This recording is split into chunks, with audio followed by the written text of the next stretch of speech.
I believe there is a sequence and a code to unlocking anything you want in your life.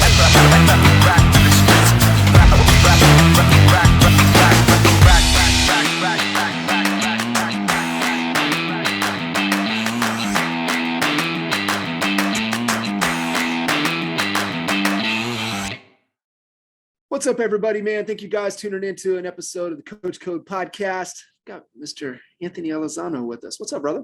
What's going on? How you doing? Doing good, man. How was waste management?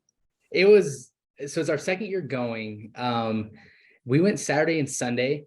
Sunday was awesome. Saturday was like, you didn't feel like you're at a golf tournament. It was just crazy. And so we're like, I think moving forward, because we actually go, we want to watch golf.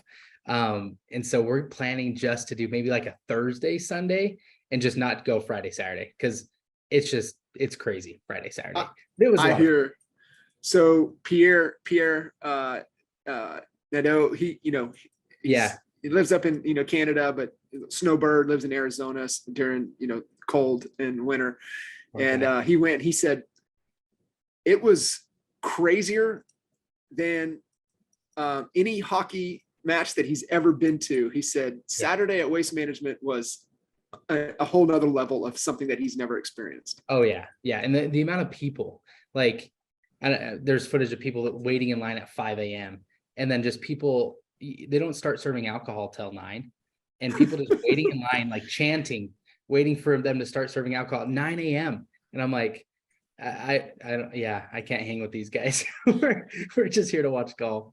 Oh man, I've been to some some epic golf courses and golf events, and there's the one that's in Fort Worth every year. We went to it a couple times, and it's just a big Saturday's a big party, and that's what some of these golf tournaments are turning into just these epic parties on Saturdays. Well, they've gotten a lot of attention. I don't know if it's kind of like, I don't know if you've seen Good on YouTube. They're a group of younger guys that just golf and make YouTube videos. But I feel like golf's captured kind of this younger audience of high school, college kids. And so that's why I feel like it's kind of turning into this, used to be a gentleman's sport and you were quiet, and now they're freaking throwing beer cans on the I think that, it's got to be fun. It's got to be enjoyable. Yeah. And, growing up, I played so much competitive golf and people, just anger. And I mean, I was one of those kids as well. Right. I've broken my fair share of clubs and tossed my fair share of stuff. And, I think it's a maturity thing as well. But also, kind of who's influencing you around it. So you got these guys out there that are, these, Ricky and JT and Speed, these guys, I mean, they love to have fun. Right. And so, I think that's drawing the interest and drawing the crowd, and, golf needed that shot in the arm, especially, it was such driven for so long, with Tiger and just having him back. I mean, could you imagine if he was at Waste Management? Could you imagine the crowd on 16 with Tiger? Oh man. Well, and Ricky hit a hole in one on, I think it was 7. Yeah. And the crowd, just no matter what hole you're on, you just hear eruption. Like just so many people. Yeah. Tiger, I'm like, me and my buddy were talking. We're like, if Tiger makes the cut, we might try to fly to LA and watch Sunday just to be there. Just to experience that. Yeah. Cause I mean, it'd be so cool to see him. I think he's a legend, so. It's amazing. I was working out there in California at the time, in 97 through 2000, 2001. And obviously, Tiger's year of 2000. And we went to, we saw him that year that he came 7 shots down at AT&T, came back. We actually we were there that day, and we went back the extra day for the playoff. And then we went to the US Open when, he ran away with it. We went to the practice rounds in day one on Thursday. Yeah. And I'm just telling you, it's a different energy when he's there versus not. And so you see all of the quotes of the guys. I mean, they're giddy that he's back, and, the sport in general, having him back is really, it's big, it's massive for sure. Golf. But and like I was saying, playing so competitive and just on that level, for me these days, man, if we don't have music playing, we don't have the cigars and the beers, Yeah. like I'm out, right? Yeah. And Yeah. the second somebody wants to get mad and throw a club or whatever, I'm like, hey, go play with somebody else. Like we're here to Yeah. have a good We're just time here to have fun. and have fun, man. That's what it's all Yeah. about. No, it's Yeah. it's a fun sport. People need to take it a little less seriously. Yeah, for sure. Cool, man. So just so awesome getting to experience that. And I think experience and kind of what you guys are doing in the real estate world, really kind of as we continue to grow and create those experiences in your market. Talk to me a little bit, just share kind of with everybody, listening into this, just a little bit about kind of how you guys are structured, where you're at, and, kind of what business looks like these days. Yeah. So me and my wife, she's not here right now, but she might be popping in here soon.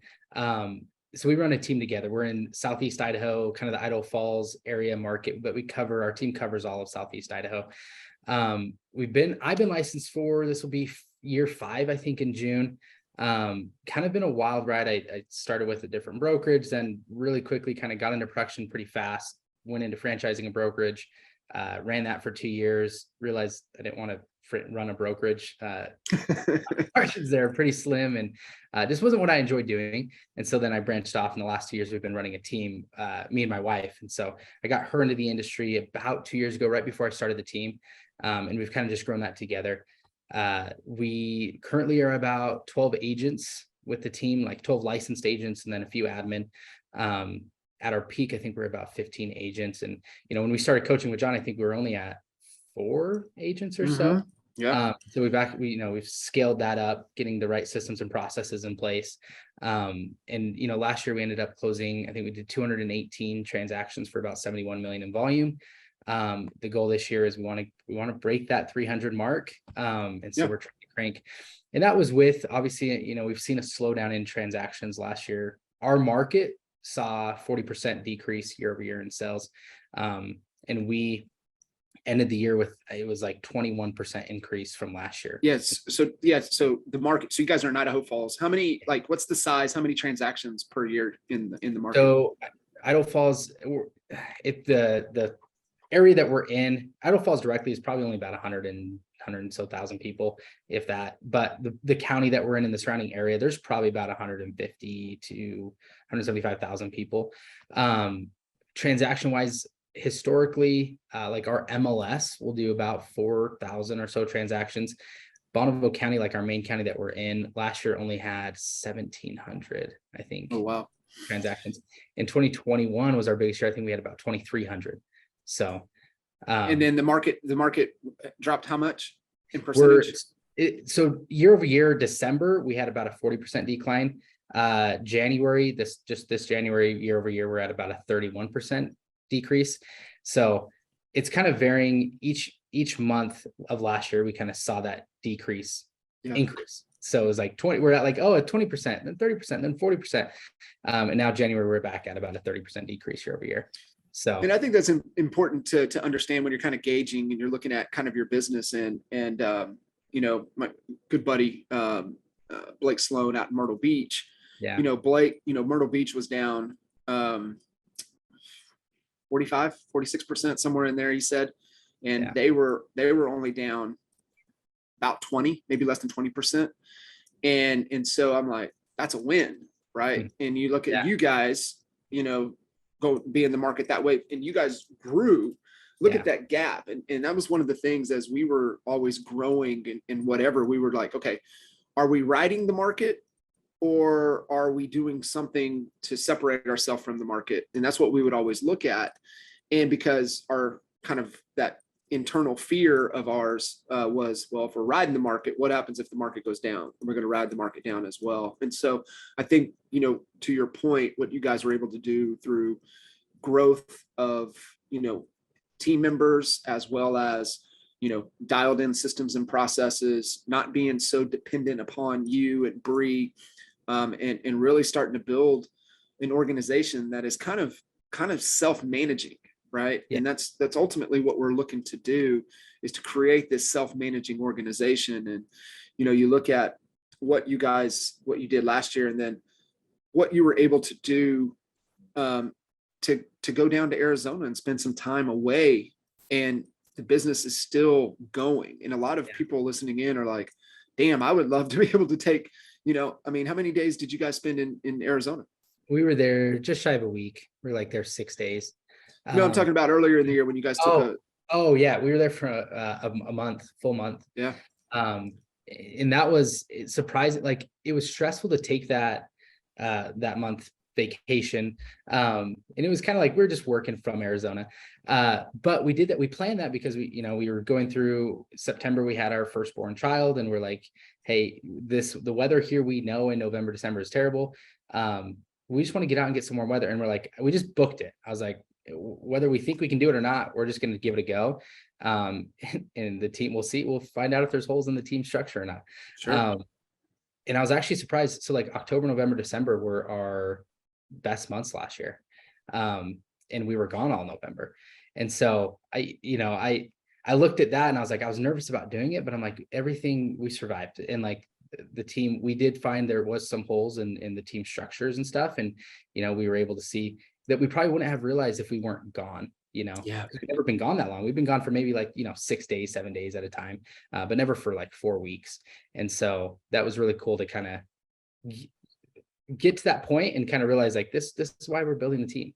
We're building the team so that we can take the time that we want and enjoy the activities that we want to enjoy. Our goal is like, and we tell the team this, our goal is we want to build a team here and we want to build a team in Arizona. And so when this team is self-sufficient enough that we feel comfortable, our next step is going into the Arizona market and trying to replicate what we've done here and build a team there. Because like, what's your friend in Canada? Pierre, yeah, like him. We want snowbirds. We want to get out of the north area and go down to in Arizona in 12 months. So, but yeah, it was super cool. It was super cool to see that last year. I didn't think we would get to that point for a few more years. Coach Burt says, I like the way he phrases it. It's hard to see the picture inside of the frame. Yeah. And, we can grow our business to a certain point, but if it's tremendously dependent upon us, it won't scale, right? So there's a point to grow and then a point to scale. And, you guys are at that point to where you needed a pressure test. Hey, are we just growing, or we have something that is an actual business that we can scale to where we can make that transition? And that's where I think learning to let go, learning to delegate, learning to have good people, good who's, is so critical to get to that next point, because that's where, you guys are at in the stage of the business. Revenue last year was, what was our total revenue last year? To the team was just over 1.2. So that's kind of when you look at the phases within business, it's all about, what do we got to do? Sales and marketing and structure and packaging and articulating our value and our brand in the marketplace to get to 1 million. Once we get to 1 million, then it really becomes about leadership, becomes about systems, becomes about who's. It really becomes a who game at that point. And that's just kind of where you guys are at. Yeah. And going into like wrapping up 2021, we were right at that mark. That was our first year we broke. It was actually, we were at Kitchen Table in Kansas City when I checked like the numbers, and that was still in like, I can't remember what month that was, November or October. Yeah. And that in 2020, we just crossed it, and we finished just over 1 million. And we're like, oh man, that's crazy. But that was from that kitchen table though. Your whole talk was about finding your who's and delegating and writing down what we have going on and who do we need in those places. And it was like perfect timing because we just hit that mark and we were ready to kind of make that transition. And Bri talked about it and you talked her through it. She has a hard time delegating. Yeah. She's very like, she wants to control it and she's a people pleaser and like, she wants it done her way. And having that conversation with the people that were there and in that room, that pushed us to make some of our first critical hires.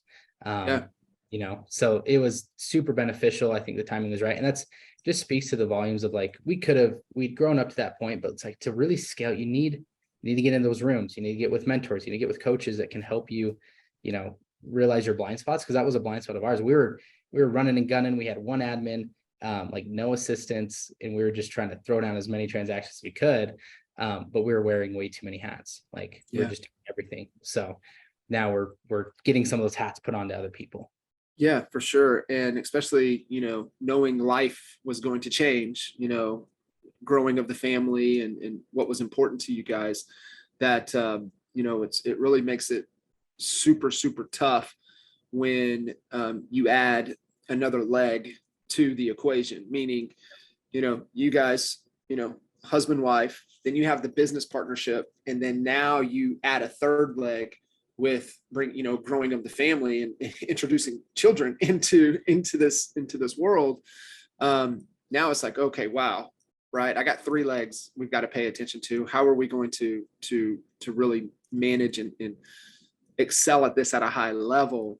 And so it is really important to create that leverage, create those who's, and so navigating that is learning to let go, right? Learning to delegate, create those agreements of success. What does success look like? And really getting, good human beings that match your, our values, match your values, and what you guys believe and what you stand for is absolutely, critical if we want to grow and want to scale and want to do other things. And, one of the things that I really want to, chat with you about before we get in there, I mean, there's a lot of agents in real estate that are either with their spouse or family members. How, for you and Bri, like navigating those waters as a husband and wife team, and starting to let go and grow, adding, additional admin and team members. How do you guys manage that from a husband and wife standpoint? It's difficult. And it's like we just started our podcast called The Pursuit of Wealth, and just last week we filmed an episode with Bri where we talked about it. Like how have we navigated this relationship, running a business together? Because we look at a lot of couples and sometimes we make it look easy. Like it's like, oh, it looks so much fun. A lot of people look at us and like, oh, I wish I could, work with my spouse, and you guys are killing it. Like that looks awesome. But we see a lot of people try it and it doesn't work out how they think it is. Right. We, from the beginning, so like I was in real estate, she was in marketing. So we're running our own businesses. Pulling her in from the get-go, we kind of said like, you're going to do this side of the business and I'm going to kind of do this side of the business. Not knowing that it was kind of, like you talked about, like an agreement up front. We didn't really have that conversation, but we kind of just gravitated towards that. And then we're really good at just not overpowering each other. So, if she brings in something, I don't just shut it down. I hear it out. Even if I don't necessarily agree with it right away, I'll hear it out and maybe I'll, jab some things that I put some input into it. And we're really good at just receiving each other's feedback and not, just like, no, we're not doing that. This is my company, or no, we're not doing that. This is my company. I'm going to run it this way. We're pretty good about hearing each other out. And she's very supportive. Like I'm kind of the visionary of, hey, we're going to do this many transactions. We're going to do this much in revenue. And she's like, how are we going to do that? I'm like, I'm not sure. We're just going to do it. And she's like, she's the integrator. So it's kind of like, I'm the visionary, she's the integrator. So we have a good dynamic there, where she lets me kind of roam and then figure out ideas. And then she kind of fills in the back with like, how are we actually going to make that happen? Right. But at the beginning, it was tough because it was just kind of figuring out where those roles are and building that respect for each other. And then obviously like adding a child in the mix, it also kind of just makes things even more difficult.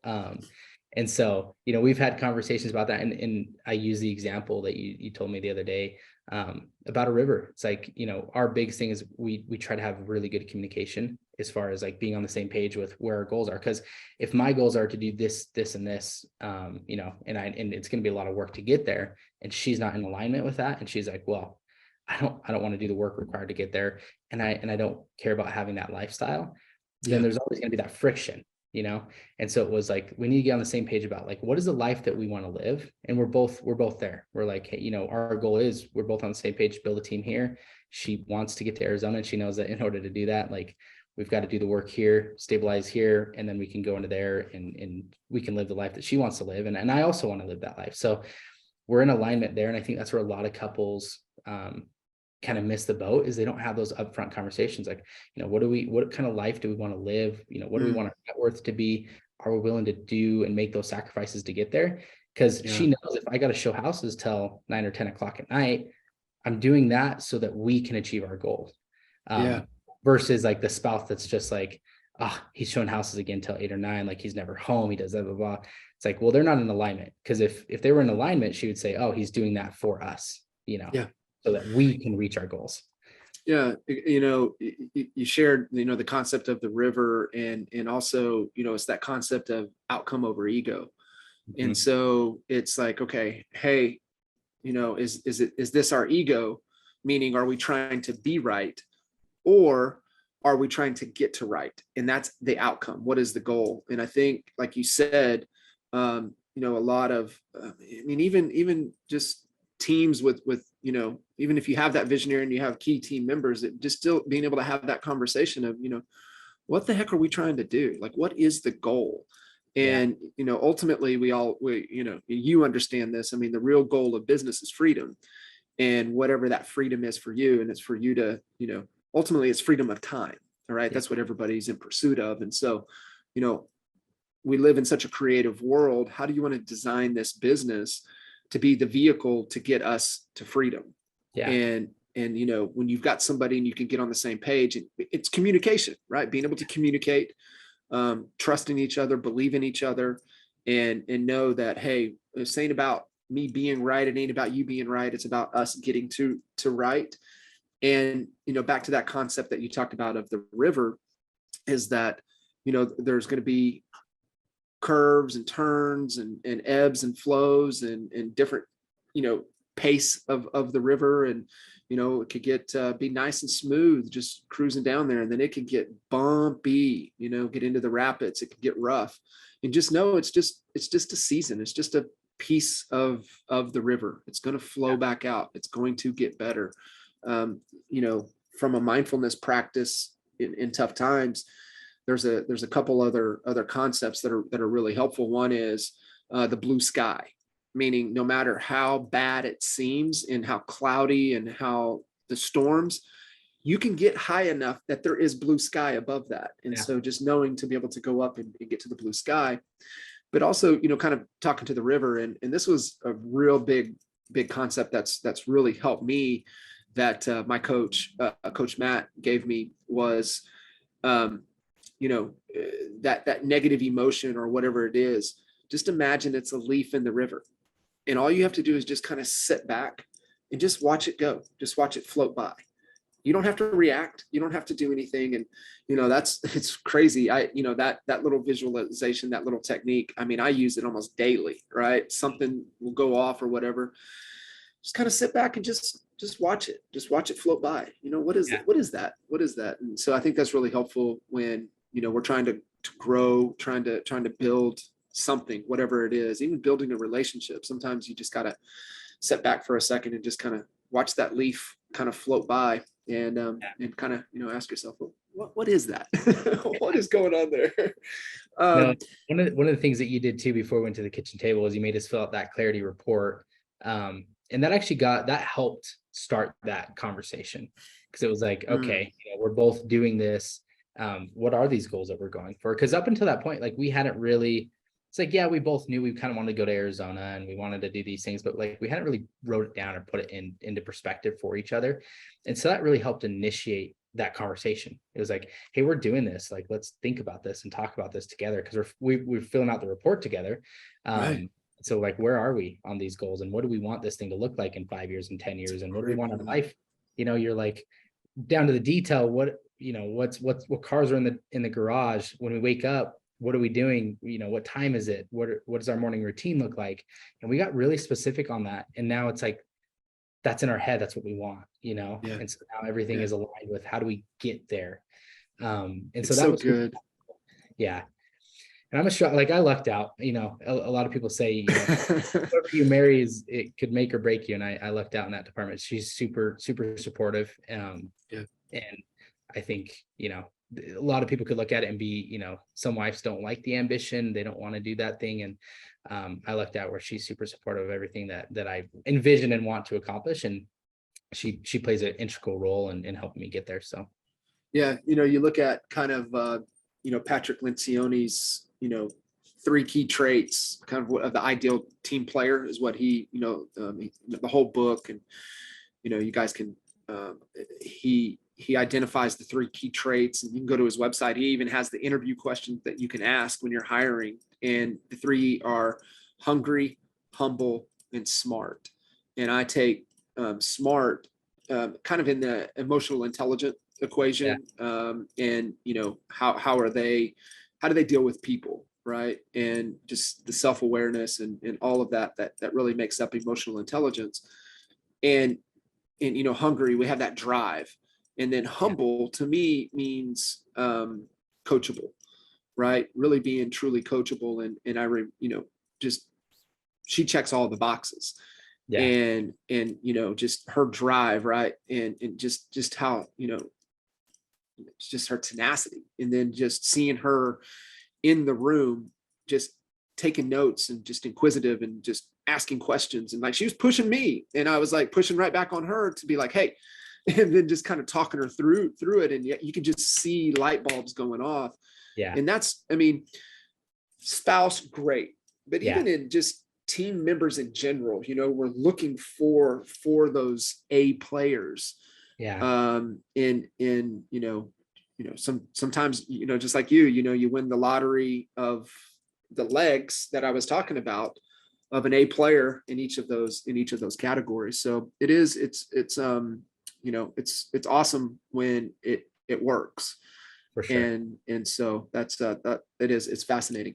What I do want to talk a little bit with you, because I had I'm heading into my 3rd year of strategic coach, and we had our session yesterday, and talking with a gentleman, and he kind of brought something up in how strategic coach works, is that it teaches kind of a concept, it teaches tools, teaches whatever for about 30-45 minutes. And then they put you into a breakout session with 3 or 4 other people. And you go through whatever we were just covering, whatever exercise. And then everybody shares for about, 5 minutes each. So about 20 minutes. And then you come back and discuss, and then they give you a break. And so it's, all day, 9 to 4. So it breaks in there to kind of how it breaks down. And so one of our breakout sessions, one of the gentlemen, we were sharing something about past, current, and future. And he was talking about the concept that, he's kind of shared with Elon, what Elon's done, and understanding, every company he has, there's a reason for it, right? There's a purpose. And it's essentially, they work together, but they also work independently. And, fully integrated, he calls it vector, everything has to vector, everything has to align. And so this gentleman kind of re-triggered that and brought that up, and talked about, hey, these are kind of the direction he's going, the 4 companies, how they're going to work together, but how they're also going to be independent. And it's very, inspiring. It's, it's not for everybody, right? And so when made me think about, this conversation that we were going to have today, made me think about kind of where your focus is, and kind of what you're focusing on, because you're essentially doing the same thing. Looking at creating these partnerships, creating these other entities that do work together. However, they run on their own. They could run on their own. Talk to me a little bit about that, and kind of what sparked that, and kind of where you're at, and what you're learning through this process. No, so really our goal, so our biggest focus with running the team is client experience. And you look at like any big company that's mastered their client experience, it's because they can control most of the avenues throughout that whole experience. And so you look at real estate, it's like we're one section of that experience. We're doing the negotiations on the buy and sell, we're with the client, but then they also go through a title and escrow experience, they go through a lending experience. If they're working with a builder, they go through a construction experience.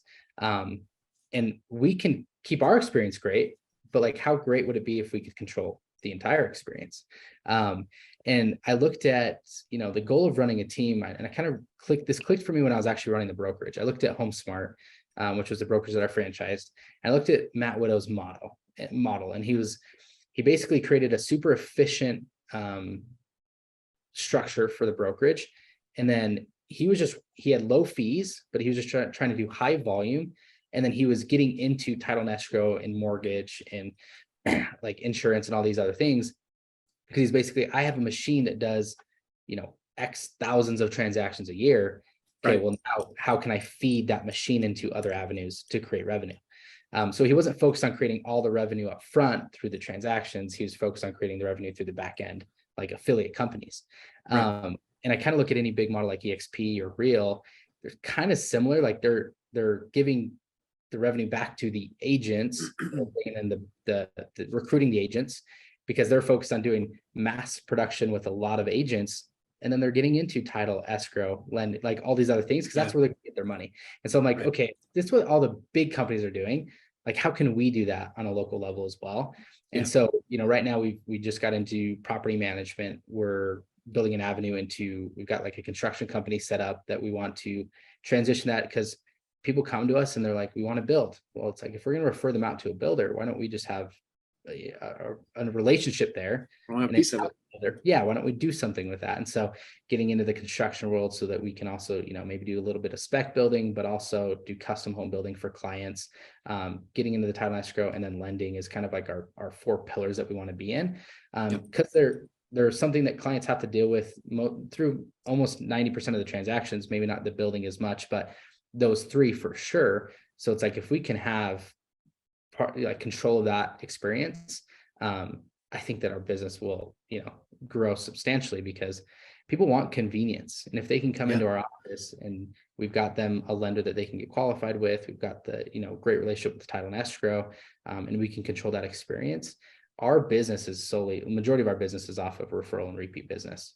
And only being 5 years into the business, I'm excited of what that could look like 10 years down the road if we get these all these things kind of vertically integrated with what we're doing. Yeah, no, I love it. And I mean, that's the one thing that a lot of real estate agents don't realize is that they're doing all of this to acquire the opportunity, acquire the client, and then they just hand it over to somebody. And it's like the biggest like, I'm like, I just want to shake them, right? And it's like, guys, it's like, hey, you're spending either check or sweat equity to acquire this opportunity, and then you're just giving that to somebody, and they didn't do anything to invest to acquire that opportunity. Oh, they did a great job for you. Well, no shit. Like, that's table stake. You know what I mean? It's like, what's your value proposition? But you have to have an investment to acquire the opportunity. You just don't get it handed to you, put it on your plate. And if more agents would realize that, then, because what happens is they're like, well, I'm not gonna pay you. This dude will give me what I need. Right. Yeah. And so, but that also comes back to like what we were talking about, value-driven organization that understands what you stand for and what you believe. And then you align not just team members, but you align affiliates and vendors and all of these others. And it's the right who's, right? It's the who game. And that's where you guys are at and what you're doing. And, share with everybody, like, it's not you building and leading these other companies. No. You've got who's to help you. Yeah. Cause that originally, when I thought about this, I'm like, oh man, that's so much work. How am I sometimes I'm drowning just running the real estate team, like, how am I going to, and then I realized, it's not, I don't need to do these things. If I have fractional ownership in these things, and I can partner with the right jockey that can take on the majority of that workload and doing the operations. Because what do I bring to the partnership? I bring the business. I can funnel the business, because it's like, we've got a machine that already generates transactions. Okay. And so now I just need an operator and need all these things that say, here, I'm going to help generate the business. You don't have to worry about that stuff. I just need you to operate the business. Execute. So it's just finding the who's that can operate into those fields. And that's when that finally clicked. I was like, oh, okay, I can do this. I can do this while I'm running the real estate team, and we can scale this out, because I don't have to do everything. And so I'm super excited. It's like, we're just getting rolling with a lot of these things. But I'm excited, like 3 years, and I always have a pretty long, horizon. It's like, I want to see what this looks like. I'm going to be in this industry for 20, 30 more years. Exactly. 5 to 10 more years getting all these things into place. It's like, who really cares? And so that's such a great point, man. I'm glad you said that, because there's so many agents you're understanding impact, and a lot of agents are just so focused on survival. Yeah. And so when they're only fixated on survival, they can't look into the future. And yet, if they don't look into the future, they can't get out of survival. Yeah. And so that's kind of the understanding. You got to flip it to be able to have that. And so with understanding, hey, this is the long game. If we play the long game, we win. And that's where a lot of people, they don't think that way, and they burn out. They just stay on survival, because survival, you're just going to burn out. It's not sustainable if you just focus on survival. I mean, you go back to just even us as humans, right? Life expectancy, if you just had to wake up every day thinking how you're going to eat, or, am I going to get eaten? Then, you don't have a long lifespan. Whereas we're able to have that long lifespan is if, we got to get out of survival. We got to look long-term. And that's there's so much, like, that's gold, because people don't realize that. It's like, when you're a sales agent or a real estate agent, like when I first started making decent money, it was like I was putting stuff away so that I could get out of survival mode. It's like, if I have a cushion, I'm finally out of survival mode. That's why you look at so many people. It's like the wealth gap is so large right now, but you look at the people that are in survival mode, it's so hard for them to get out of it, because that's what they're focused on every single day. It's like, how do I make money? How do I pay rent? How do I pay my bills? It's like, when you finally start making some decent money, you've got to be smart and have a plan to put that away. But I look at so many sales agents that, make a $20,000 commission and then, go buy a nice car. It's like, great. Now you're back in survival mode. You need to pay rent next month. And so it's like, put the foundation, and you're going to have to probably you spend your first few years making good money, put it aside so that you're out of survival mode. And then you can kind of take these risks in building other things that are going to allow you to accumulate the bigger wealth. I'm this like mastermind group with Brett Tanner called, Be Wealthy. And he talks a lot about these principles, like have this X amount in reserves. Cause then you're going to be able to take those risks that other people aren't going to want to take. Justin Nielsen was Sphere Rocket mentioned at one conference too. He's like, a lot of CEOs, there's two problems. Either they hoard too much revenue, they don't reinvest in the business, or they're not making enough revenue. And so it's like finding that balance of generating enough revenue, but also not just hoarding it and putting it back into the business to scale. Because a lot of agents just look on like year to year basis, like, oh, how much am I going to make this year? What is our stuff this year? Instead of like, if I reinvest, what could we be doing in 5 to 10 years? Because that's what gets me excited. I'm not necessarily so excited about, what we did last year, what we're doing this year, but like, what are we building and what is that going to look like in 5 years? So you got to be able to hold your breath a little bit. I see a lot of people just take too much cash out of the business to go live that lifestyle, when it's like, you haven't. I say you haven't deserved it yet. You don't deserve that lifestyle yet. So. That's a great point. Such a great point. Hey, as kind of transitioning and getting close to wrapping up this conversation, you mentioned kind of just launching the podcast. Yeah. Talk to me a little bit about, the podcast, what it is, the intent, how come we're starting it now, like kind of what's going on with that podcast project.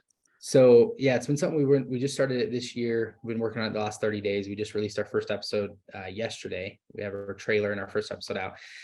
It's called The Pursuit of Wealth. And it's a selfish thing, because it's like, I'm on my own journey of the pursuit of wealth. And something that I've realized is like, going to these conferences, going to masterminds, talking to coaches and mentors, there's so many principles that I've learned that have helped me get to where I'm at quicker than like if I had just tried to figure all these things out on my own. And I'm like, I want to bring in business owners, bring in salespeople that are crushing it. And like, I think everybody's got something that they can share.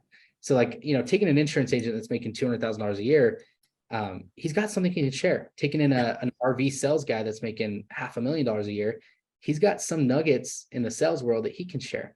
And so I'm trying to take people from different avenues, not just real estate, and kind of see, what got them to where they're at, and what are like some of the core principles that they've learned along their journey in their own pursuit of wealth. And hopefully it can help people either, get excited about starting their pursuit of wealth, whether they're looking to get into, starting a business or get into the sales world. And so it's a way for me selfishly to talk to people, because I love to hear stories and how people got to where they're at. But also to try to help spread the knowledge and help people that are maybe looking to get started, or they're, in real estate and they just need to know what those next steps are. Hopefully I can share something in these podcasts that can help them. So Love it. it's fun. It's something that I think it'll probably be a really big focus point for me down the road. But we're just getting started with it. So yeah, that's good. It's good, man. I mean, you guys, firing on a lot of cylinders are firing and firing at a high level, and it's definitely inspiring to see and the growth, and we're just doing the right things, right? Doing the right things right, and it's really fun to see, and going to be fun to see 2-3, like you said, 2-3 years down the road as well. So brother, I appreciate you, man, really a ton, jumping in, adding a ton of value. I knew it was going to be a fire conversation, and it sure has been. So really appreciate you. What's the best way for folks listening in to connect? Just Instagram, Facebook, Anthony Elizondo. Pretty active on both those, trying to build the Instagram. So if you want to follow me there, doing some videos and stuff. So yeah, you guys are doing wonderful. It looks good. It looks good for sure. So, y'all connect for sure, man. Connect, reach out, make sure you guys are following Anthony and what they're doing. It's definitely, there's some things to draw to be able to model after, and it's really cool. Appreciate you, John. Awesome, man. Appreciate you, and we'll catch you guys next time. See ya.